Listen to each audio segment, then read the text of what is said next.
BJP. Sc. മോർച്ചയുടെ നിയമസഭാ മാർച്ചിലെ police നരനാട്ടിൽ പ്രതിഷേധിച്ച് BJP. City ജില്ലാ കമ്മിറ്റിയുടെ നേതൃത്വത്തിൽ പ്രതിഷേധ മാർച്ചും ധർണയും സംഘടിപ്പിച്ചു.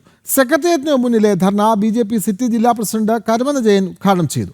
പട്ടികജാതിക്കാരുടെ ആനുകൂല്യം നഷ്ടപ്പെടുത്തിയ പിണറായി സർക്കാർ അവർക്ക് ജീവിക്കാനുള്ള അവകാശം കൂടി ഇല്ലാതാക്കുകയാണെന്ന് അദ്ദേഹം കുറ്റപ്പെടുത്തി.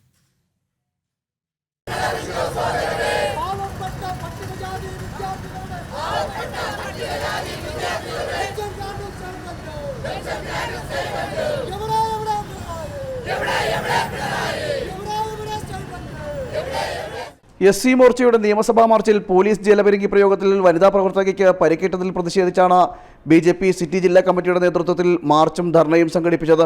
നൂറുകണക്കിന് പ്രവർത്തകർ മാർച്ചിലും ധർണയിലും അണിനിരന്നു. തിരുവനന്തപുരം സെക്രട്ടേറിയറ്റിന് മുന്നിലെ ധർണ ബി.ജെ.പി. സിറ്റി ജില്ലാ പ്രസിഡന്റ് കരമന ജയൻ ഉദ്ഘാടനം ചെയ്തു. അടിസ്ഥാന ആവശ്യങ്ങൾക്ക് വേണ്ടി സമരം ചെയ്യുന്ന പട്ടികജാതി ജനതയെ തല്ലിക്കൊല്ലുന്ന സമീപനമാണ് CPM സർക്കാർ സ്വീകരിക്കുന്നതെന്ന് കരമന ജയൻ കുറ്റപ്പെടുത്തി. വനിതാ പ്രവർത്തകയ്ക്ക് നേരെ നരനായിട്ട് നടത്തിയ പോലീസ് ഉദ്യോഗസ്ഥർക്കെതിരെ നടപടിയെടുക്കാൻ തയ്യാറാകാത്ത പക്ഷം ശക്തമായ പ്രതിഷേധ സമരം ഇനിയും ഉണ്ടാകുമെന്ന് കരമന ജയൻ വ്യക്തമാക്കി. നിയമസഭയിലേക്ക് മാർച്ച് ചെയ്ത് സമാധാനപരമായിട്ട് മാർച്ച് ചെയ്ത പ്രവർത്തകരെ, പ്രത്യേകിച്ചും എസ്.സി. മോർച്ചയിലെ വനിതാ പ്രവർത്തകരെ വളരെ ക്രൂരമായി ഈ പോലീസിൻ്റെ ജലപീരങ്കി വളരെ ലക്ഷ്യത്തോടു കൂടി തന്നെയാണ് പ്രയോഗിച്ചത്.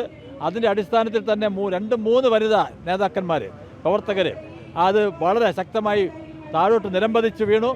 അത് ദിവ്യ എന്ന് പറയുന്ന ഒരു യുവതി, പട്ടികജാതി യുവതി, അവർ പട്ടികജാതി മോർച്ചയുടെ ജില്ലാ സെക്രട്ടറിയാണ്.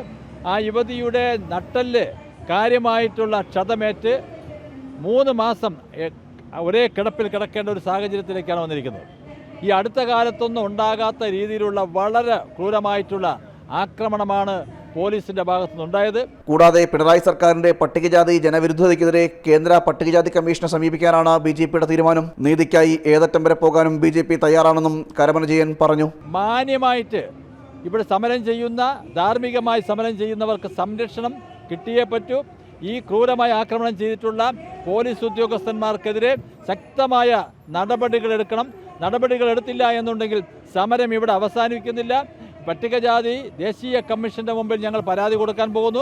ഇക്കഴിഞ്ഞ ഫെബ്രുവരി 5-ാം തീയതിയാണ് എസ്.സി. മോർച്ച നിയമസഭയിലേക്ക് മാർച്ച് നടത്തിയത്. ബാരിക്കേഡ് മുകളിൽ കയറി മുദ്രാവാക്യം വിളിച്ച പ്രവർത്തകർക്ക് നേരെ ജലപീരങ്കി പ്രയോഗിക്കുകയായിരുന്നു. ജലപീരങ്കി പ്രയോഗത്തിൽ ബാരിക്കേഡിന് മുകളിൽ നിന്നും തെറിച്ചു വീണ വനിതാ പ്രവർത്തകയ്ക്ക് നട്ടലിന് ഗുരുതരമായി പരിക്കേൽക്കുകയും ചെയ്തു. ജനം, തിരുവനന്തപുരം.